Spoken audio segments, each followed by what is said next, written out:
All right, shifting focus then, U.S. Senator Lindsey Graham has confirmed that he will travel to Israel to meet with Prime Minister Netanyahu at what he described as a crucial time in the history of West Asia.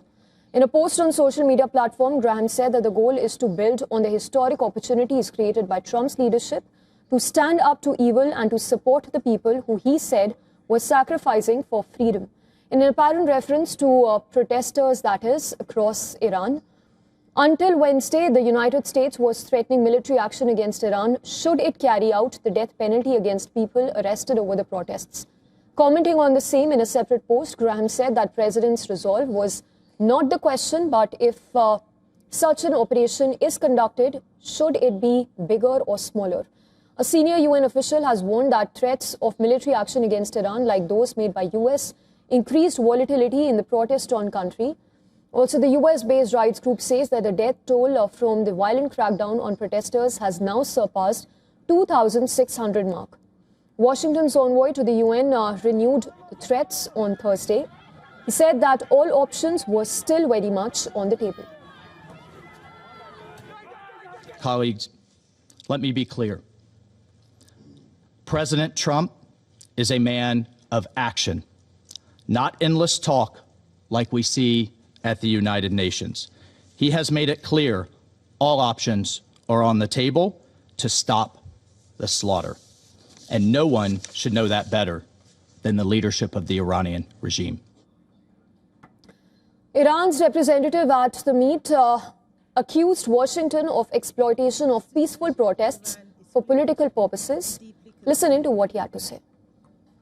Iran seeks neither escalation nor confrontation. However, any act of aggression, direct or indirect, will be met with a decisive, proportionate, and lawful response under Article 51 of the Charter. This is not a threat. It is a statement of legal reality. Responsibility for all consequences will rest solely with those who initiate such unlawful acts. Well, the nationwide shutdown of the internet by authorities in Iran has now lasted a full week. Activists fear that it is aimed at masking the true scale of a crackdown on protests. Images that have surfaced show light traffic in Tehran as residents go about their regular routines following a wave of some of the biggest anti-government protests. Iranians arriving in Turkey through a land border said that the protests have largely subsided, while also adding that US should not intervene.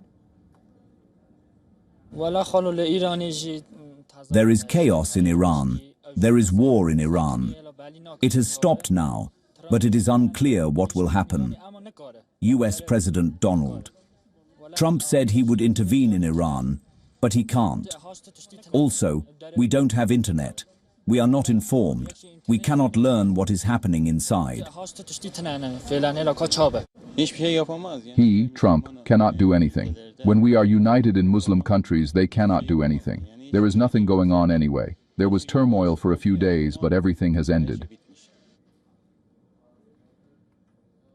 White House spokesperson Caroline Leavitt said that Trump is closely monitoring the situation on the ground in Iran, while also adding that he and his team have warned Tehran that there would be grave consequences if killings linked to its crackdown continue. Young people transitioning from foster care to adulthood. This is part of the First Lady. And to discuss the evolving situation in Iran, we earlier spoke with retired Colonel David B. Des Roche. He's a professor at Thayer Marshall Institute. An excerpt of what he had to say a short while ago. Well, I don't know what's being considered. I don't think that military action was ever truly off the table. But President Trump, there's two things to bear in mind. The first one is that President Trump, in spite of what many people think, is not a fan of military action. He prefers to use economic power as his lever. So, for example, we saw today that Ali Larijani, who was the secretary of the Iranian National Security Council, was sanctioned. We're seeing stepped up sanctions of various Iranian banks and oil transiting entities. Another ship in the Shadow Fleet was seized, although from Venezuela, but there's usually an Iranian connection with these ships. So what he wants, his preferred mode of action is to use economic power. Why hasn't there been military action? Well, I think a big part of that is we just didn't have the assets in place. So we have the ability to launch a strike against Iran, but Iran has threatened that if the United States were to strike it, it would strike not against the United States, but rather against commercial shipping in the Persian Gulf and the Arabian Sea, and against the Arab states that are friendly with the United States in the region. So we just don't have assets there the way we did, say, in June. We don't have any aircraft carriers.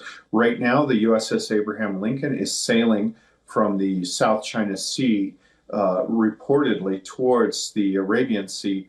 I think that once it is in place and we see a reposition of other aerial assets, if the Iranian regime doesn't change its behavior, the possibility of a military strike is very real.